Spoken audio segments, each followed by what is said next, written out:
I changed my life in 6 months, and this is how I did it. 6 months ago, I set out on a no plan B journey to make the uncomfortable comfortable, do things that matter to me, and fearlessly pursue plan A. I dedicated 6 months to becoming the best version of me and to achieving my goals, overcome self-doubt, break habits of mediocrity, make 6 friends, and launch my business. Did I achieve them? Well, we'll get into that later. Little did I know that I enter a new era of my life that would change me forever. I feel like I'm growing, but not in the way that I want to be, or not towards the place I want to be. I'm not pushing my potential. And to me, that feels really strange, and I don't like it. To put it quite simply. Let me show you the momentous growth and changes that occurred over the last 6 months in forms of 6 lessons. Let's do it. Don't let fear keep you in the same place. Push past the scary feelings and keep your head where your feet are. That is what I kept telling myself throughout the journey. Just push past the fears, Lizzie, and keep on going. You got to keep on going.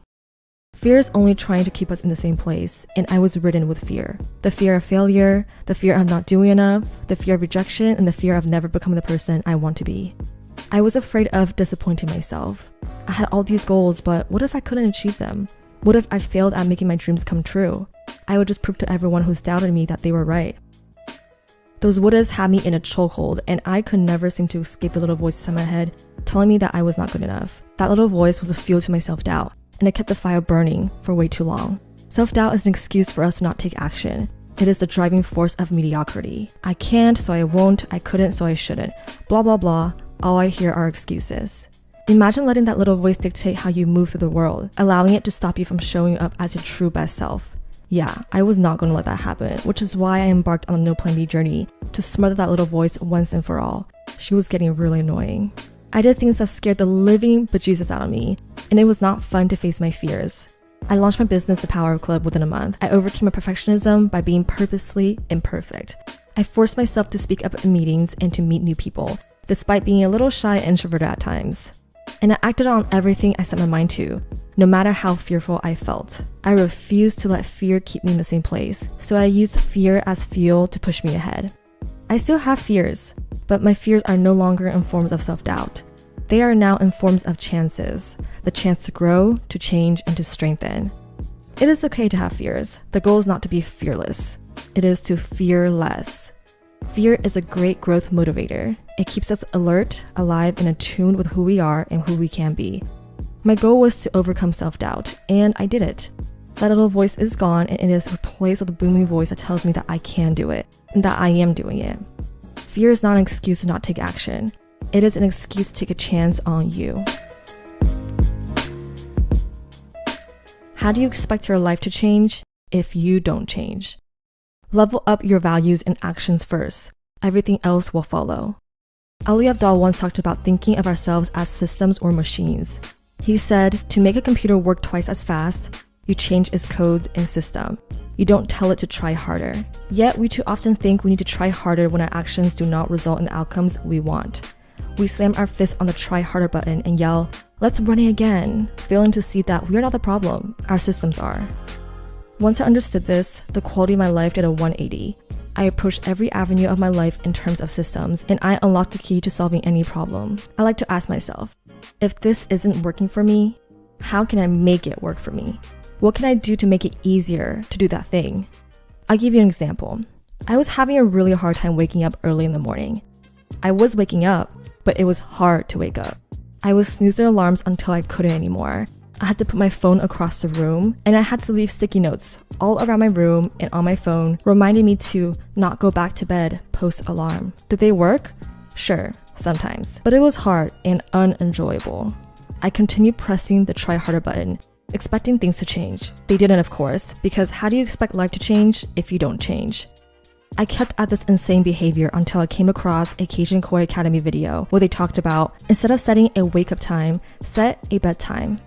And you guys, my life changed overnight, literally. Since then, I've never had a hard time waking up whenever I sleep at my bedtime. You've probably heard people say, we are the product of our environment. Well, we are also the product of our systems. When our systems are efficient and effective, we are also efficient and effective. And when our systems don't work, it doesn't mean that we're not trying hard enough. It just means that the system is not aligned with the expected outcomes and we need to change it. So one of the biggest skills I honed within the journey is knowing when and how to change my systems. I don't press the try harder button. I pinpoint the problem, research the problem, and change the code. I may need to change the code a few times before landing on the one that works, but as long as I'm trying to change the system and to solve the problem, I always figure it out. Be so good, they can't ignore you. I held this advice high above as my shining North Star and followed it closely throughout the journey. What does it mean to be so good? How does one become so good? The definition of good is subjective, based on personal goals and perspectives, so define good however you want. But I do know how to become good. At least I think I do. To become so good, you must welcome discomfort and be extraordinary. Discomfort is the gateway to success, and nothing great comes from doing something easy and ordinary. One must do extra to be extraordinary. This makes sense. If you want to be so good they can't ignore you, you must have a reason for them to not ignore you. Who's a planner? I know I am. I love planning my steps on how to get from point A to point B. Being a planner is beneficial in many cases, but not when you want to be so good they can't ignore you. In an attempt to be so good, planning is just another productive procrastination tactic to not take action. Oh, I must know what to do before I do it. No you don't. Take action first, then figure out what to do down the line. Being extraordinary requires extra hours, extra effort, and extra dedication. Not extra planning, extra waiting, and extra pondering. No one knows what they're really doing. Step over that mind bump and start climbing now. That's the only way to become so good. Tolerant with others, strict with self. One thing I like about myself is my assiduous attitude. I'm hard on myself, but I'm understanding of others. I build a moat on my emotions, but I'm compassionate with how others express theirs. I trench through discomfort, but I try to never make others feel uncomfortable. I believe being assiduous strengthens mental game and builds self-reliance, and it generates compassion and confidence. People deserve the best version of me. I deserve to be the best version of me. I don't go easy on myself. I don't make excuses. When a problem happens, I solve it. For example, when I'm getting a little fluffy, I work out. When I am mentally blocked, I meditate and do self-therapy. When I feel spiritually disconnected from my soul and surroundings, I let go of the expected and live in the present. What I do is for myself, but the best version of me is to share. It is important to be strict on how I show up every day, because my ultimate goal is to make every moment count. And with my assiduous attitude, I definitely make the most out of this no plan B journey. How can I benefit this moment? Ryan Trahan said this once, and it completely changed my outlook on how I want to show up.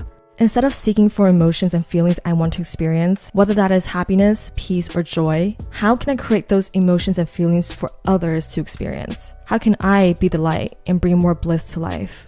Well, first things first, I must be responsible for my emotions. I learned to be non-reactive and to think before I feel. Is this emotion serving me? If not, then it's probably not serving anyone else. Secondly, I learned to live presently. The present moment is always the better moment. I realized that I didn't need to chase this better version of me. I'm already her. I am who I want to be. And when I finally understood this, I became a better, calmer, and warmer person. I became the happiness, peace, and joy that I used to seek for. And I want to continue finding more meaningful ways to benefit the moment. Bliss is so contagious, and I want to spread it by thinking positively, seeing life's beauty, and saying kind things. When you want something, you are given the opportunity to achieve what you want. If you want courage, you will be presented with your worst fear. If you want love, you will question your worth and be heartbroken. If you want success, you will be placed under pressure and tempted by pleasure. If you want peace, you will be interrupted and your patience will be tested. I wanted to overcome self-doubt, so I was given many rejections and challenged by many situations that heightened my doubts about myself. But these rejections were opportunities, and opportunities are only given to those who are ready. And the more we want something, the more we have to give in order to receive. The No Plan B journey taught me how to overcome self-doubt. It taught me how to think in terms of system to solve mind blocks. I learned how to convert challenges into opportunities. For example, perfectionism was stopping me from launching the Power Of Club, so I gave myself 1 month to build the business and to execute it. I wanted to break habits of mediocrity, So I fixed my problems by reading books, listening to podcasts, and trying again and again after each failure. I want to grow my circle, so I made it a goal to make 6 new friends and got my introverted booty out there. I was crippled with self-doubt, so I embarked on a 6-month journey to do everything in my power to overcome it. These were challenges turned into goals that were converted into opportunities to help me achieve my wants. When we want something, when we want to be so good they can't ignore us, when we want to change and benefit the moment, we have to do the internal work and show up every single day. Throughout the journey, I was always very excited and eager to learn and listen every single day. I moved through life as the person I presently am, and I was very zealous to make every day count, and I was definitely very ambitiously action-driven. I found bliss by detaching from outcomes, and I learned to be enterprising because life always has other plans. I also found trust within myself.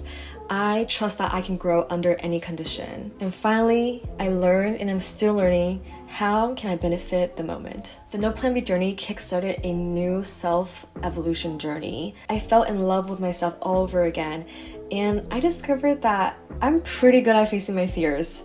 There's no doubt in that. I've been doing that for the past 6 months. So you may be wondering, what's next, Lizzie? Another journey? Well, maybe.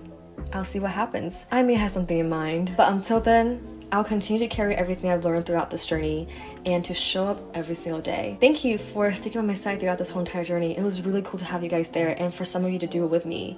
And thank you, Annie Long, for being the inspiration behind this whole thing. Love you guys so much, and I'll see you guys very soon. Bye.